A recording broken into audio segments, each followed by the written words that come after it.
Hi friends, host Eric here, and I think I'd like to talk today in this exciting video in which the arch-admin is present is the long present and respected Janelle. And what I want to talk about is switching functions midstream, so to speak. There's a reality that happens because a cognitive function is a manner of attention, a way of paying attention. When you are paying attention in a certain fashion, you can get habituated to it. You can want to see it through to its fruition, especially if you're an extrovert and intuitor and you don't have a good sense of how things break into a series of small steps and tasks over time. And you don't have a good sense of how you're going to maintain your motivation over time because you don't feel as though the steps that you've taken conceptually need be taken in the physical world. If you could avoid it, you would just have it sort of by fiat make it so that your ideation convert into some real manifestation. Of course, that's not how it works. So, as a consequence, we get very frustrated with the amount of time it takes to do that which takes very little time to understand, or to explain, or to conceptualize.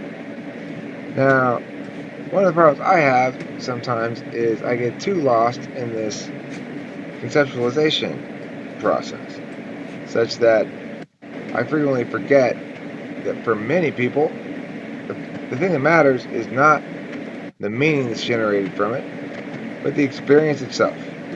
So, for example, some people might want to go mountain biking because they want to take a bunch of pictures and videos and shit and link it back to deep philosophical meanings and about, oh, life's so fragile or whatever, blah, blah, blah, blah.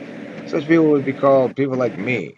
They'd also be called intuitives in general. The purpose of activities is not a physical purpose, it's a metaphysical purpose. The purpose of experiences is not to have the experience, it's to attain whatever the experience means.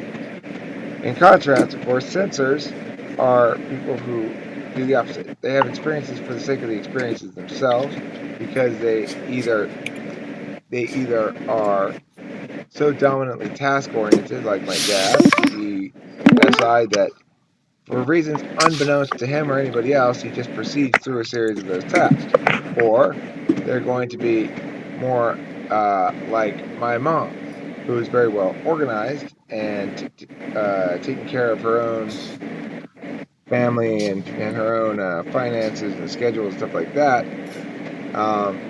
It's a focus on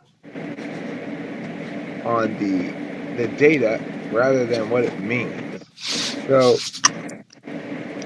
my mom knows that she's happy because that tax bill got paid on time. She doesn't spend any energy worrying about what it means to pay those taxes. Is it theft? Is it whatever? Blah, blah, blah, blah, blah. She doesn't care. The meaning is complete with the SI check it off the box thing. The meaning is complete for my dad on the same grounds, on an SI check it off the box, completing those things that have been decided and seeing that rendered into knowledge. That stuff is sufficient in and of itself. It's the experience on either a physical or metaphysical level of events and experiences. So physically minded individuals tend to see the events and experiences as ends in and of themselves, whereas metaphysically minded people tend to see them as instrumental towards meaning. And I think that fundamentally is the split between intuitives and sensors right there, is this idea of instrumental versus inherent or final values, you know? So, okay, so anybody else have any comments on all this stuff that I just said? Let me do this.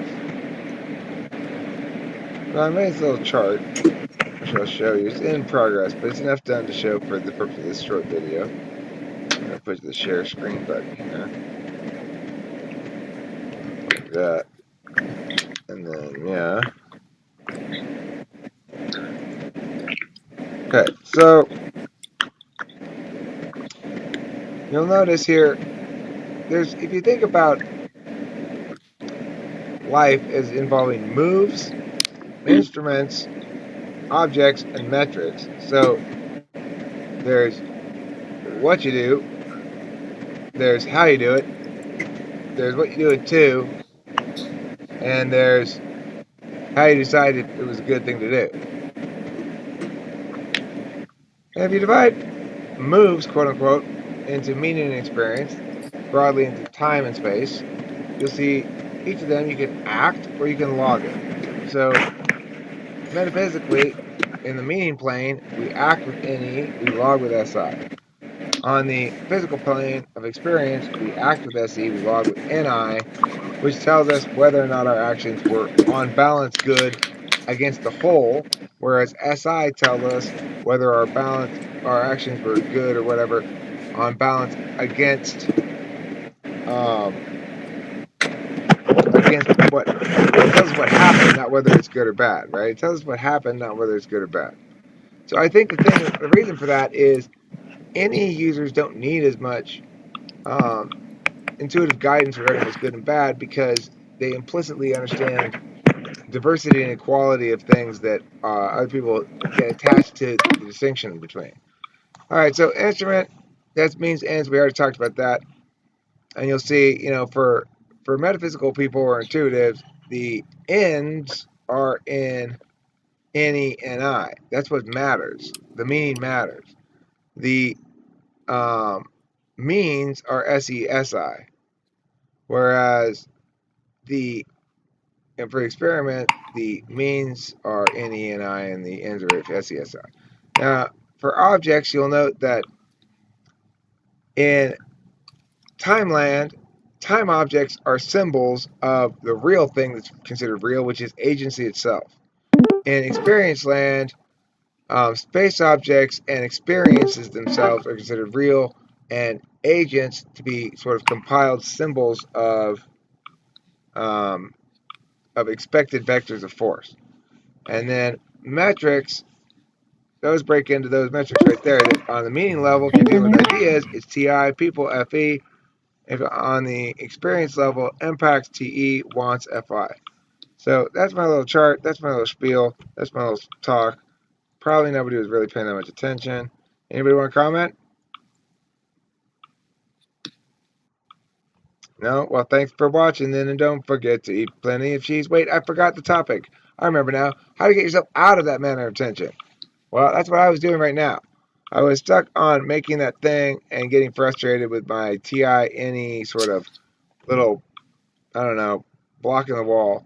So I stayed in my dominant paradigm of NE, but I came over here instead to yammer at these guys here. And it didn't really change my manner of attention.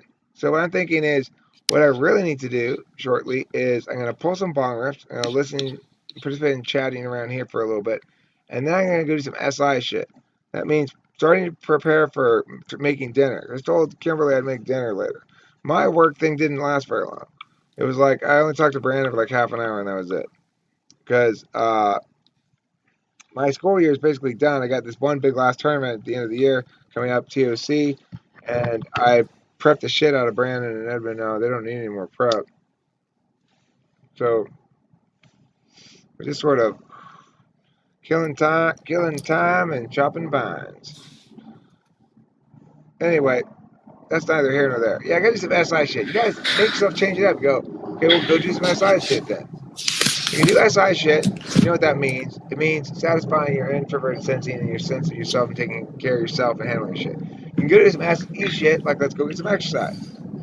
You can do NE shit, like let's make up some ideas. You can do TI shit, like let's parse out some ideas.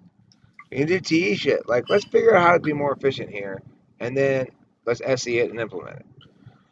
But what you can't do is get out of being stuck in a loop without changing up your manner of attention. The problem is not the problem as it's being adjudicated in your own manner of attention in the moment. The problem is your refusal to switch manner of attention.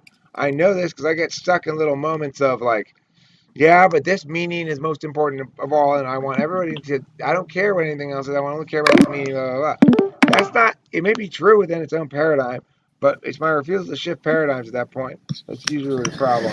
If I'm instead of doing that, I'm thinking about jogging. It's an entirely different matter, and it doesn't matter. Any thoughts on all that? No. Okay.